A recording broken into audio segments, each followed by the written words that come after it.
Hey guys, it's Scott from FXMissions.com. Just a note, I've finished the trilogy of anthologies from the forefront, and all 3 books are currently available on Amazon. Take your leadership to the next level. It's time for the Foundational Missions Leadership Moment with Scott McClelland of FX Missions.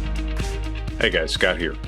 Just a little housekeeping item. A number of podcasts here, this one included, was caught on the road in Guanajuato, Mexico, and the audio quality is not as good as it would usually be. Sorry for that. The guys in engineering have done their best, and so we do want you to make the most of this content, and we think it'll be a blessing to you. So do enjoy it, do rate us, let someone know, and be inspired and take action. That's our hope here at FX Missions. So thanks for joining us, and sorry again about the audio challenges that were created by recording on the road. Thanks a lot. Hi, everyone. Scott McClelland here with your FX Missions from the Forefront podcast. Thanks for joining us. We're here actually on location in central Mexico in the state of Guanajuato. And we're down here on a little leaders event, kind of a leadership retreat with some folks from the U.S., also some from Mexico, even a guy from Brazil. Wow, is he something? We'll get him on the podcast, don't worry. Anyway, we're right now on the road. We're headed to San Miguel de Allende in the state of Guanajuato for just a little outing with the group, and we're going to multitask here and use the time on the road to capture a podcast here with Darren and Susan Creel. Welcome, guys. Welcome. Yes, good to be here with Darren and Susan. We've known each other for a little while through a common friend, and Darren and Susan are, I guess I would say, seasoned missionaries. You guys have been doing it a while. And, of course, a lot of your work, as I understand, has been short-term over the years. But specifically, as I understand, a lot of clean water efforts in southern Mexico. And please correct me everywhere that I'm wrong. But, Darren, tell us a little bit about it. Well, I'm involved with a mission group called Agua Resources. Okay. And it was born out of just one person went on a mission trip to build a church in down south of Cancun. And he saw that there was a need for water. The little kids were more interested in the water we had, the clean water bottles, than the candy they were giving out. And so he asked about where they got their water, and he went over. They took him to this canal, and the canal had no flow to it at all. And they would literally sweep the pond scum off the top of the water to get water to drink. And so he came back from that mission trip and started doing some research and found this place that did water well training on these little portable rigs called the LS100. And he spoke with our pastor, and we did a little bit of fundraising, and we got some guys trained on how to use them. Purchased some rigs and sent them to Mexico with a missionary named Tom Schaefer that we had an experience with. He had a medical clinic and surgical campaigns and such. Okay. Wow. So that's how it all got started, and that was back in 1998. 98, okay. So we started there, real tough learning curve. In November of 99, we really didn't have any successful wells, and a gentleman named Sam Walker, pastor of a local church, brought a team down, and we were trying some new techniques, and we got a successful well. And from that point right there, it launched off. Pastor Sam got the fire in his belly for water wells, And so that's been 20 years now, and we lost count because we never believed that we would drill so many water wells. Wow. And the last accurate count we had was between 200 and 240. Right now, the estimated number is around 400 successful water wells that they've drilled. Wow. They drilled 12 wells last year. Okay. And it's still an ongoing mission work where someone can say, hey, I got a team, we want to go, and they can get in contact with Agua Resources and actually take a team of 4 or 5, maybe 6 guys and go down and assist in drilling water wells. Oh, wow. So there's so much to learn and know about. Thank you for that summary. There's so much to know about that because I really don't. I worked in one clean water mission trip one time, and in East Africa. So I've got a little bit of experience. I'm not like completely, noob status on it, if you will, but I'm sure the context would have a lot to do with how it's done. In East Africa, we were protecting a spring. There was a constant water source that was contaminated, and our job was to make it clean and protect it from being contaminated, which we did. Absolutely life-changing experience. So thankful for it. We still work in East Africa today as a result of that in 2008, so I'm super thankful for it. But as I understand, something that comes to mind, Billy, our common friend, was telling me that the work is somewhat rigorous. It's not for old men or people who have an aversion to hard work. And I'm not saying Billy's an old man or has an aversion to hard work, but am I right about that? Is it rigorous work? Describe what actually happens. Well, when we first started, it was a lot of very strenuous manual labor, digging pits for the mud pits and hauling the equipment around and getting it set up. But 2 years ago, we had someone donate a hydraulic rig. And so it's pretty technical in the actual operation of the hydraulics. So the missionary that we work with, he usually always runs He's the guy who runs the rig. So the team that comes down, there's 2 folds to the mission. So you get a group of guys that come in and they're actually funding and paying for the wells to be drilled. Right. Yes. But they're also building relationship between the team. So if your church is going down to Mexico and they're going to do some mime and give out tracts and stuff, it's hard to get these burly guys that come to church. They come in late and they leave early and they don't have any relationship really with people. Right. They only go because their wife's going to badger them if they don't go. But you can get them to go drill a water well and do some physical labor. That's right. So it's an opportunity for a church to actually bring people in closer relationship that they might not be able to get to participate in any kind of missions in any other way. Right. And once you've spent, 5 or 6 days with a group of guys, you have a relationship. You have something in common. Yeah. So whenever you pass them at church, it's like, hey, man, we need to go on that water well trip. Hey, and you have something in common to talk about. And plus, you've built relationship while you're on the trip. So it really does strengthen your local church. Wow. Yeah, I can see how that. We do some stuff of type, so which makes it easier, to connect. Right? Folks have. Please excuse me, ladies, for saying this, as there are some ladies in the car. But guys have a heart.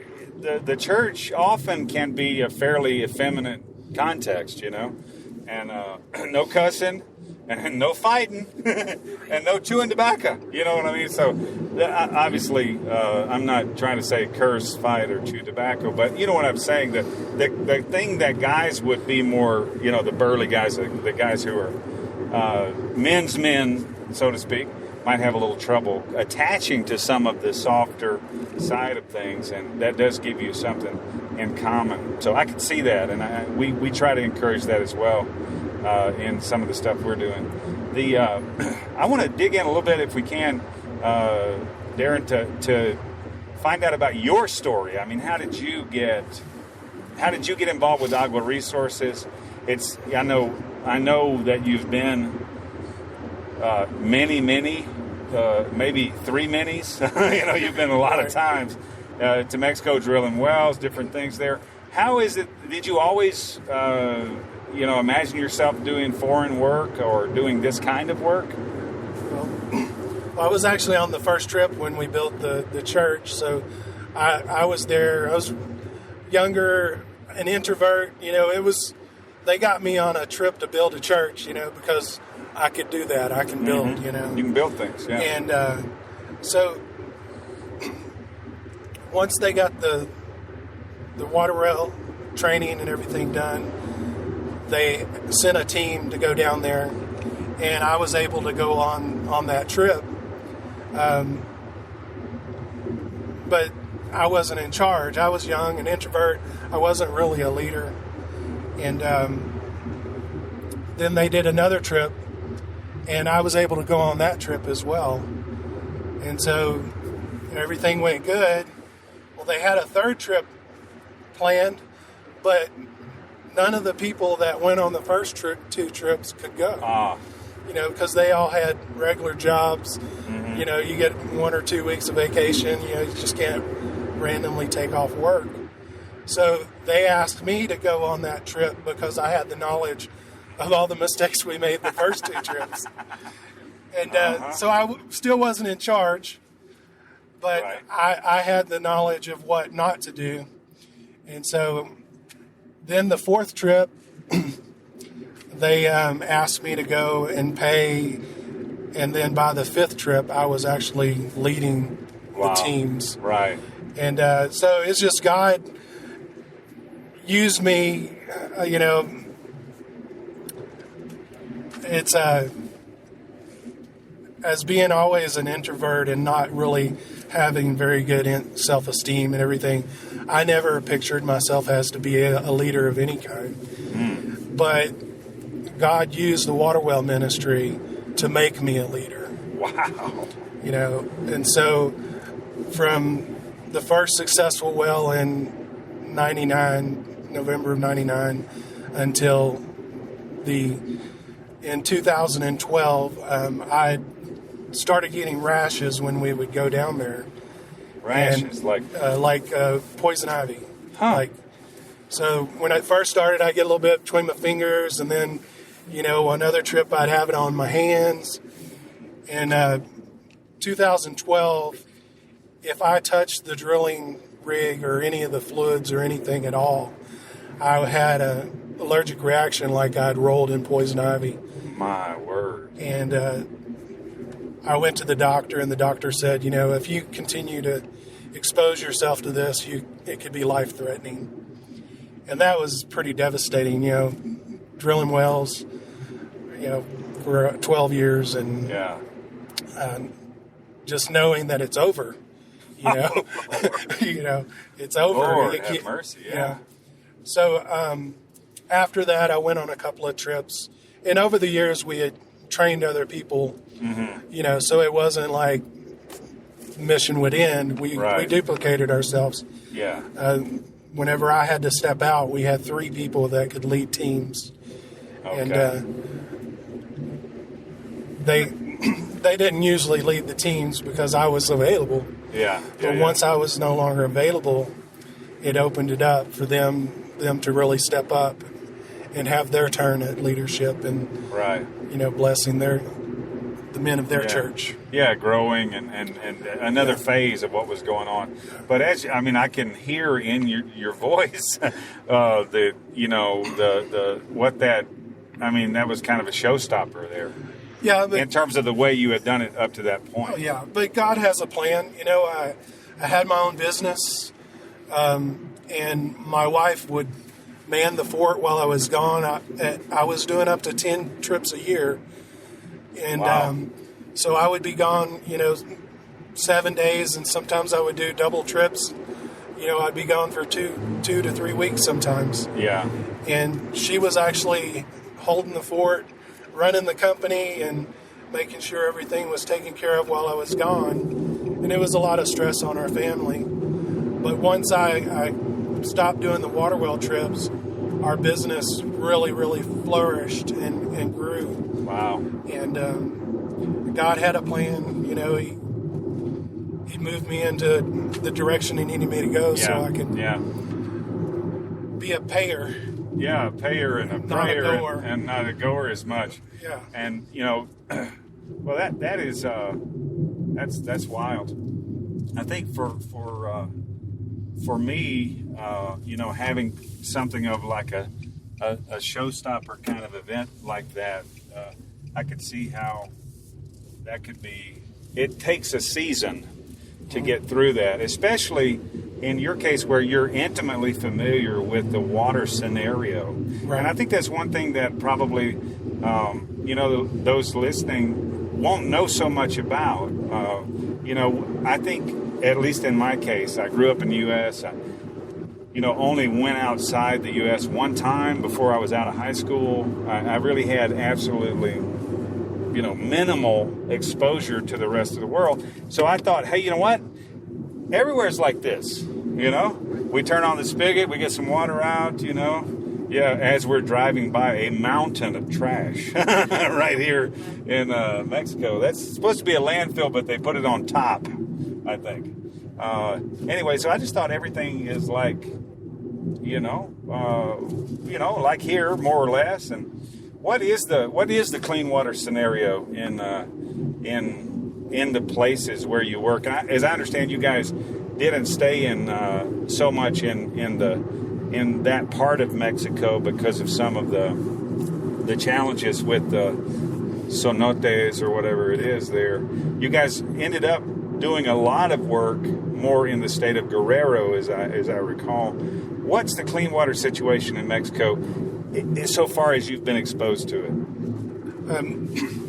Well, people can't live without water, so if there's people living there, they have to have access to some water. Of some kind, right. But the problem is the water's not clean. Whether they get it out of an irrigation canal, out of a river, out of a pond, they have to have water, but they're not educated on how to boil your water and make it potable. And it's a big hassle. And, if you had to boil your water every day just so you could cook or bathe, it's a hard thing to do. Yeah. But pretty much all over Mexico, you just don't drink the water, period. If you're going to be drinking, you get it out of a garrafon, one of these, was it 5 liter? 5 liter big water bottle, Big water Stands bottles. on a stand, right? And if you're traveling in New Mexico and somebody offers you some water, you want to see them pour it out of one of these bottles. Like this morning, whenever you were filling up the water bottle, I went to see where you were getting the water from. Because you just never know if the person you're with knows where. Yeah, what they're. Yeah, what the dangers. Yes. But the premise is that we go into a village, we drill a well, and they may have other hand dug wells, but usually they're 4 to 10 feet in diameter. They have a bar going across the top, and they have a bucket with a rope on it. So things can get into the water, into the well. Yes. Frogs, animals, oil cans, kids throwing things, animals falling in. Chickens love to get up on the bar. Yes, they do. And poop in the water. Yeah. So there's no such thing as a clean well if it's open. Right. So we go in and we do a 4 or 6 inch casing with a sealed cap on it with a hand pump. Right. And so that keeps the water from being contaminated, and then they can pump it into their 5-gallon bucket. The other thing with the open well is if they have the bucket with the rope on it, well, what do they do with the bucket whenever it's not in the well? They set it on the ground, where the animals have been walking all around and people have been walking around. Yeah. And then they put it back in the well where it's dirty. Yeah. Yeah. So, wow. But, I'm not aware of very many places like where they may have city water, but it's usually not potable. Right. It's just water for bathing. Right. Yeah. And if you're going to cook or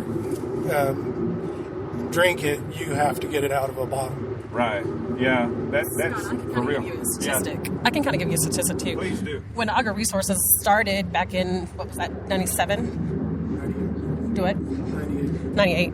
The statistics for the water at the time for worldwide was every 8 seconds a child under the age of 11 died. From waterborne disease. From nothing less than a lack of clean drink water. So, and then when we checked last year, this year is actually the 20th anniversary of Agri Resources, and when we checked this year, it's up to every 10 seconds. Wow. So there's a lot of clean water stuff that's going on. Thank you for that, by the way, Susan. We want to hear from you more as we go on here. But the folks I worked with and I went to East Africa with, where we protected the spring. They have completed 400 wells now since about the same amount of time, and all of that's in primarily in one tribal context in Kenya and Tanzania. There's a tribe that goes across, called the Kurdia tribe, and they've really seen a real impact there. I think for those of us who are used to having access to clean water and not even having to think about it, we don't realize all the stuff that gets picked up. It's not just that you're dehydrated, which can kill you, but that you've got contaminated water that is slowly killing you. And for those who are in a weakened state or who are less mature, as like you say, children, those guys are more susceptible to any kind of liability that this kind of infection or whatever can be brought on by unclean drinking water. And in the example that I'm aware, my good friend and our co-worker in FXMissions, Mishael Sarima, he's in that Kurdia tribe in East Africa. He's had 13 kids, and 5 of them are living. So he's lost, I believe it's 12 or 13. He's lost more than half of his family in childhood because of malaria, waterborne disease, things like this. Most of that happened before he had access to clean water. And when I arrived there in the village, his spring was the first one that we protected. So it was crazy. Yeah, it's life-changing. And I can tell a story that really affected me. So my daughter, Kate, was born in 97. So the trip that Darren talked about where he went to build the church in Chiapas, on the way back from that trip, right after that was when we started our company, which then positioned Darren to be able to go as often as he wanted. So we raised our daughter going in and out of Mexico as often as possible. And we went to a village one time, and I won't recall the name of the village, but it was up in the mountains. In fact, I remember that we broke one of the axles on the trailer trying to get off the mountain with the rigs. But when we got there, one of Katie's jobs was that we would collect McDonald's Happy Meal toys from the States and bring them with us, and she would give those to the kids because they didn't require batteries. And a lot of times the kids would recognize the characters, and they could often play together, because they were all connected. So that was Katie's job. And so she was about 7 at the time. and we were giving out toys in this little village, and a mother came up and asked me for one for her son. And I asked her, this was a very small village, probably less than 70 people in the whole village. And I asked her where he was, and she said he was back at the Palapa, that he was sick. And I said, well, can I go see him? And so I could take him the toy. So we went back there to look, and when we got there, he was laying in a hammock. He was about 5 or 6 years old, and he had a cut on his left leg that was just below his knee, and it was on the left side, and it was very bad. And she had bandaged it the best she could with scraps, of material and things like that. And so I went back and got our missionary, who happened to, he has the medical clinic there and things like that, so he always has medical supplies. And we went back to the little Palapa and checked on this boy, and they had to clean it, the wound really, he cried the whole time because it was infected. It was badly infected. And then he dressed it. And then the end of that day, when we got there that morning, they didn't have a clean water source. When we left that evening, they did. And so Tom Schaefer, Padre Tomas, told the mother, never again do you wash anything or wash his wounds in anything but this water. Don't brush your teeth. Don't do anything except with this water. And so we trained the village on how to. And so when we left, Padre Tomas, sorry, I'm going to cry. It's okay. Padre Tomas told me that if we hadn't seen that little boy and found out, he likely would have lost his life because they had cleaned that wound in the irrigation canal where they were downstream from other villages and washing their clothes and feeding their animals, and the cows were drinking out of it and things like that. He likely would have lost his life. And so that for us, and of course for Katie, our daughter, was life-changing. So she got wrecked for life, is what we like to say, with missions because of that. So, sorry. You might have got us all with that one. Sorry. Susan, thank you for doing that. Yeah, that's tough. Yeah.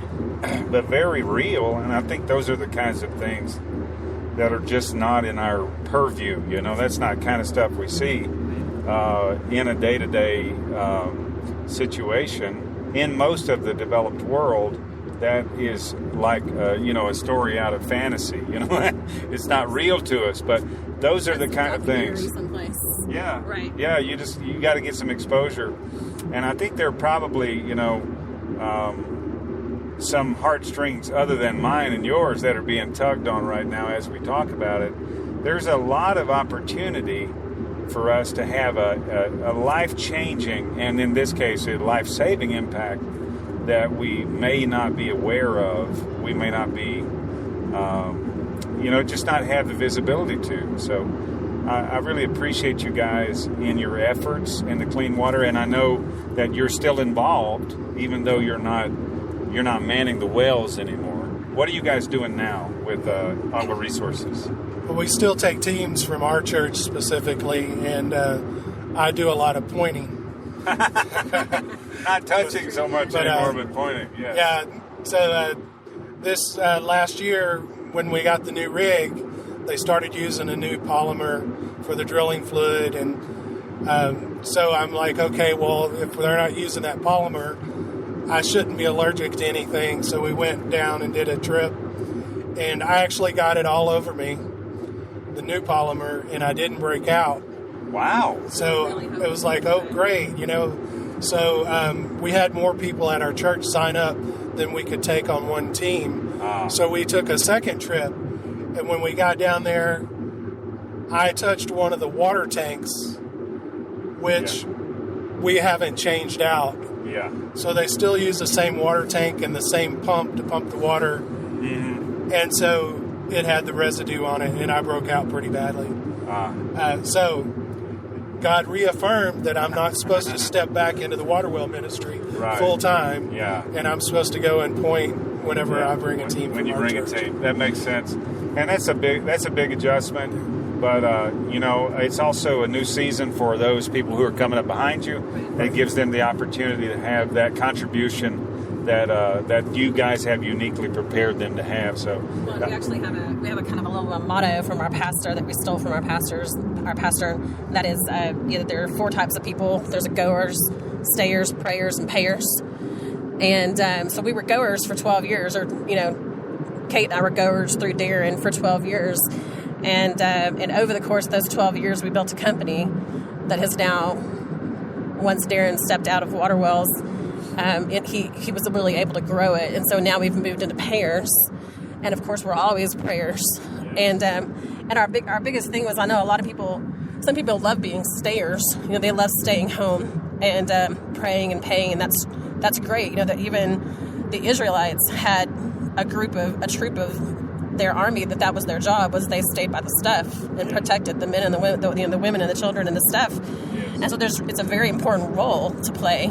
Yes. It's just that if you're a stayer and you're supposed to be a goer, then that's whenever the heartstrings are probably being pulled right now. And hopefully, if that's the case, and God's really encouraging someone to go, our pastor also says that 2/3 of God is go, and which we really like. And so the seasons were really important. That when Darren had to step out, it was hard. Darren will admit that he didn't listen, for a very long time. And it wasn't until the doctors said this could really be life-threatening, that Darren had to really go to our leadership and into his quiet time and really determine whether or not God was really moving him out of it, because we just couldn't see how God would do that. We loved it. It was our heart. It was what we wanted to do. Yes. And yet to look at the different chapter and then say, okay, well, the reason why he was doing that was so we could move into a position of building our company so that now we could be payers and we could go to other places and do other things. Yes. That was all part of. And so we don't know what our next chapter is, but we will always have a heart for Mexico. We always have a heart for water rescue and water relation. And that's kind of what we just believe. I mean, even here in La Camada, we've seen potential opportunity. Yeah. And so you just don't know. You don't know what God's doing in the next chapter. We're available. We tell our pastor, and our pastor requires of us that we keep our hands open and our heads up. And that's what we promised him we would do on this and every trip we've ever been on. So, Amen. For sure. Well, really, really, really appreciate you guys and your solid history of contribution on the mission side. And, we'll be agreeing with you in prayer and standing with you for the Lord to make those next steps sure and clear to you. And again, thank you for taking some time to talk to us. There's a lot more we could get into, and I'm going to double back with you on that leadership moment, and probably both of you. So you be ready for that. Anyway, if someone wanted to find out more about our resources, how they could get involved, and I really feel like the Lord is speaking to somebody. I mean, I feel like somebody is being targeted by this content. So I don't know who you are, but you may be feeling it right now. And so if someone wanted to contact Our Resources, how would they reach them? AguaResources.com would be the fastest, easiest way to do that. Okay. Otherwise, you could call Sam Walker at the North Church in Beaumont, Texas. Okay. Yes. And the North Church, Beaumont, Texas, Sam Walker, or Agua Resources. That's AGUA. Yeah, we're saying it. It's Agua. With an accent. Yes, Agua. It's Agua. Resources. Yeah. Very, very cool. A joy having you guys on. And thank you very much for your time and for your story. That I think is something the Lord is building in all of us. And I appreciate your obedience, both in being, perhaps reluctantly stepping out into leadership initially, and also your obedience in the transition you're in. That's huge, and I really appreciate it.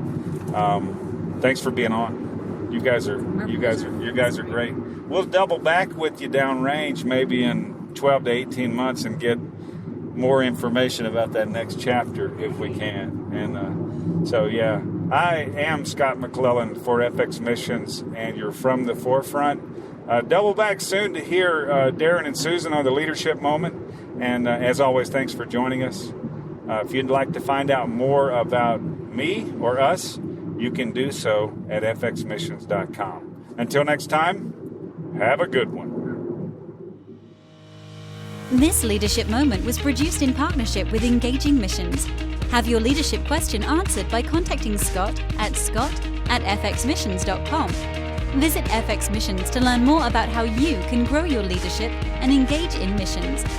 Visit engagingmissions.com for encouragement, insight, and resources from missionaries, ministry leaders, and church planters.